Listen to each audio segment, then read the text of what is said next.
சீதாதேவி அளித்த வரமும் சாபமும். ராமர், சீதை, லட்சுமணன் ஆகிய மூவரும் 14 ஆண்டுகள் வனவாச காலத்தில் ஒவ்வொரு இடமாக சென்று கொண்டே இருந்தனர். அப்போது ராமபிரானின் தந்தையான தசரத மகாராஜாவின் இறந்த தினம் வந்தது. இந்த காலகட்டத்தில் ராமரும் லட்சுமணனும் கயா பகுதியில் இருந்தனர். தந்தைக்கு சிராத்தம் செய்வதற்கு தேவையான பொருட்களை எடுத்து வருவதற்காக ராமரும் லட்சுமணரும் வனத்தின் அடர்ந்த பகுதிக்கு சென்றனர். அவர்கள் வருவதற்கு கால தாமதம் ஆனது. அந்த காலத்தில் யாருக்காக சிராத்தம் செய்கிறோமோ அவர்கள் நேரடியாக வந்து உணவை சாப்பிட்டு விட்டு செல்வார்கள். ராமரும் லட்சுமணரும் வர தாமதமான சமயத்தில் தசரத மகாராஜா வந்துவிட்டார். அவர் சீதாதேவியிடம் எனக்கு மிகவும் பசிக்கிறது என்று கூற சீதாதேவியும் உணவை தயார் செய்து தசரதற்கு அளித்தார். அதற்கு கயாவில் உள்ள ஒரு வேதியரும் மந்திரம் சொல்லி நடத்தி கொடுத்தார். இதையடுத்து தசரத மகாராஜா மகிழ்ச்சியுடன் பித்ருலோகம் திரும்பி சென்றார். அதன் பிறகுதான் ராமரும் லட்சுமணரும் வந்து சேர்ந்தனர். அவர்களிடம் சீதாதேவி தசரத மகாராஜா வந்ததை பற்றியும் அவருக்கு சிராத்தம் சொல்லி உணவிட்டதையும் கூறினார்.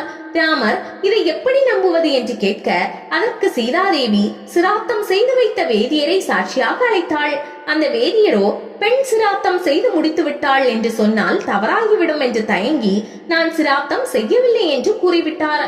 உடனே சீதாதேவி பல்குனி நதியை சாட்சியாக அழைத்தாள். பல்குனி நதியோ வேதியர் சொல்வது சரிதான், நான் இந்த பெண் சிராத்தம் கொடுத்ததை பார்க்கவில்லை என்று கூறிவிட்டது. சீதாதேவி இப்போது அக்னியை சாட்சியாக அழைத்தாள். அக்னி நானும் பார்க்கவில்லை என்று கூறியது. அடுத்ததாக பசுவை சாட்சிக்கு அழைத்தாள் சீதாதேவி. பசுவோ அக்னி பகவானே நான் பார்க்கவில்லை என்று நழுவி விட்டார். நான் பார்த்ததாக சொன்னால் அது சரியாக இருக்காது என்று கருதி அதுவும் நான் பார்க்கவில்லை என்று சொன்னது. அப்பொழுது அங்கிருந்த அட்சய வடத்தை, அதாவது ஆலமரத்தை சீதாதேவி சாட்சியாக அழைக்க அட்சய வடம் சீதாதேவி தசரத மகாராஜாவிற்கு உணவிட்டது சத்தியம் சத்தியம் சத்தியம் என கூறியது. இதனால் ராமரும் லட்சுமணரும் மகிழ்ச்சி அடைந்தனர். இதையடுத்து சீதாதேவி வேதியரை நோக்கி நீங்கள் சிராத்தம் செய்து வைத்துவிட்டு நான் செய்யவில்லை என்று கூறியதை ஏற்க முடியாது, எனவே நீ எப்போதும் பசியுடனேயே இருப்பாய் என்று சபித்தாள். அதே போல் பல்குனி நதியை நோக்கி நீ இன்றிலிருந்து வறண்டு போவாய் என்றும் அக்னியிடம் நீ இன்று முதல் நல்லவற்றை மட்டுமின்றி அசுத்தங்களையும் எரிப்பாய் என்றும் பசுவை நோக்கி இன்று முதல் உன்னை யாரும் பூஜிக்க மாட்டார்கள் என்றும் சாபமிட்டாள். ஆனால் அட்சயவடத்தை பார்த்து இனி உன் நிழலில் யார் ஒருவர் முன்னோருக்காக சிராத்த பிண்டம் வைக்கிறார்களோ அவர்களின் 10 தலைமுறையினரும் மோட்சம் செல்வார்கள் என்றும் வரம் அருளினாள்.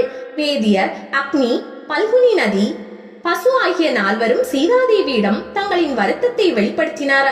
ராமரும் அவர்களுக்கு அருள் செய்யும்படி சீதாதேவியிடம் கூறினார். எனவே சீதாதேவி யாரும் வருந்த வேண்டாம், வேதியரே கயாத்தலத்தில் கயாவாலி வேதியர்களுக்கு யாரெண்ணம் கொடுக்கிறார்களோ அவர்களின் வம்சத்தில் பஞ்சம் என்பதே இருக்காது. அக்னியே அனைத்து தேவ காரியங்களிலும் நீ இன்றி எதுவும் நடக்காது. பல்குனி நதியே நீ வறண்டு போனாலும் உன்னை நினைத்து யார் சங்கல்பம் செய்கிறார்களோ அவர்களுக்கு கங்கையில் குளித்த பலன் கிடைக்கும். பசுவே உன் முன்பாக நின்று யாரும் உன்னை பூஜிக்க மாட்டார்கள், ஆனால் உன் பின்புறத்தை பூஜிப்பவர்களுக்கு லட்சுமி கடாட்சம் உண்டாகும் என்று வரம் அருளினாள்.